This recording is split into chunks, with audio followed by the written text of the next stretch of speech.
Alright guys, how you doing? It's Rabea. I hope you're all doing extremely well today. So, some of you may know that followed me for a while, some of you may not, that I acquired a Gretsch Penguin at the end of last year, a guitar that I've been after for quite a few years, because it's one of those guitars that I think you need in your collection alongside Les Paul, Strat and Telly. I just think they have a sound of their own that is really important on a record. Great barking mid-range, the TV Jones Filtertron style pickups and stuff like that. Everything about them I love and I really enjoy them, and I'm very grateful to have one in my possession. Fast forward a couple of months and I got an email from the wonderful people at Gretsch saying we'd like you to try out our limited edition Penguin, which is this two-tone smoke, sort of grey metallic violet, lovely looking thing. And anyway, they said we'd like you to try it out, but you know, obviously there are demos out there of people doing the sort of rockabilly, chicken picking, country style stuff. We just want you to play it in the style that you enjoy through your rig, through your tones, which I was like, awesome, of course, I'd love to do that because I love the Penguin as a guitar and I have one, I'm used to it, I really enjoy it. So in this video, I'm going to be showing you this new Penguin. We're going to go over its features just a sec, but I'm running it through my stereo Kraken rig with my gig rig Schmidt Array pedal board. We'll also compare the two in terms of tones real quick. But anyway, let me tell you all about this limited edition Penguin. So you should be able to see some sweeps of this wonderful guitar right now, but basically what you're looking at is a solid body gloss finish guitar. It's the Penguin. The body is a chambered mahogany body and we've got an arch laminated top. The binding on this guitar is on the neck and the body, and it's that silver sparkle, that sort of white, black, white sparkle. That looks really good. It's the same on mine, but it's silver instead of gold. But the neck itself is maple. It's a set neck, gloss finish with the standard U-shape, ebony fretboard, 22 frets, medium sort of jumbo size with a bone nut and mother of pearl neoclassic thumbnail inlays. The electronics in this guitar are the awesome TV Jones TV Classic Filtertrons, both in the neck and the bridge. In terms of the controls, you've got a volume for both pickups and a master tone and a master volume. Then you've got a pickup switch, obviously, for your bridge, both pickups and your neck. Hardware wise, the bridge is a rocking bar. It's different actually to mine, but you've got the rocking bar bridge, nickel hardware, you've got the Bigsby B3C tailpiece, and Grover Imperial tuners, and you've got the violet metallic pickguard with the little penguin graphic on it, which is wicked, not to forget the little jeweled arrow control knobs. Well, that's all the features of this wonderful guitar. It's a bit heavier than mine. I think actually mine's center block, whereas this is just a chambered mahogany body, so there is a bit more weight to it. But look at it on the close-up camera, it's such a lovely finish. And on the back you can see it's this sort of violet metallic sparkle color. So here are the two Penguins. This is my vintage white Penguin with a slightly different feature set to the limited edition here. Obviously this is vintage white, this is the grey violet metallic, and both of them are beautiful in their own way. The differences mainly regarding these two guitars are that on this one you've obviously got two volumes, a tone and a master volume, whereas on this you've just got the two volumes and a master, because you've got this treble bleed circuit switch which is really, really cool.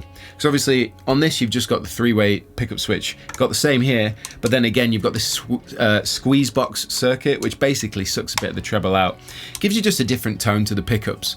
But both sets of pickups are the TV Jones Classic Filtertrons, and they've both got the same Bigsby trem, but the actual tailpiece is different. As you can see on the close-up there, this is the pinned space control tailpiece, whereas this is the rock bar. It's basically just like it looks like almost like a lipstick pickup. So what I wanted to do is run this through my dual Kraken rig running into my Universal Audio Apollo 8P interface, and run the Schmidt Array pedal board and just use my pedals, all the kind of tones that I like to use, to give you an example of how a guitar like this would work in more, I guess, modern, progressive, rocky, rock and roll kind of concepts that I like to play anyway. But on top of that, I thought we'd just A and B the sound of each guitar. So the first thing we'll do is a really fast, quick overview of the difference in sound between the two, so you know what you're listening for. And then we'll crack on with all the tones that this guitar is capable of in this video. Okay, this is a really quick test just to give you an idea of the difference in tone between the two guitars, between your limited edition Penguin and the sort of more readily available vintage white Penguin. So just really quickly, on a light crunch on the amps, we'll go between the bridge, the middle and the neck, and I'll just jump between the two guitars, get John to do that for me. So I'll just play a couple of chords on each one and you'll hear them both together.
Okay, well, there you go. There is a look at this absolutely stunning limited edition Gretsch Penguin. I must admit, it does sound different, and it's almost like it's got more of a sort of stratty spank to it, especially on the neck pickup. This guitar generally feels a little more aggressive in its sound, a little barkier, a little more angry, and I like that. It's more of like a rock machine, I think, than mine. I think because for me, when I see that guitar, I think, yeah, you know, like all the softer sort of picked kind of melodic kind of blues, you know, more dynamic playing. That's how I feel about playing this guitar. And maybe some sort of, you know, rockabilly chicken picking stuff and just sparkly Brit rock tones. Whereas for me, this one feels like it's a little more versatile. And I couldn't tell you why, more than just, it's just really enjoyable to play, and it's a nice weight, it's solid, and yeah, I really like it. So to be honest, I just had a great time making this video. So I hope you enjoyed the tones in this video and you like the guitar. If you want to check it out, I'll put it in the description box below, along with my vintage white one, so you can see them and see what you think. But really, this is one of those, you got to get down to a music shop and try one for yourself if you're in the market for a guitar of this caliber. Anyway, thank you for watching this video. Thank you to the wonderful people at Gretsch for sending it over for me to try. Like, subscribe, and share, and I will see you all very soon.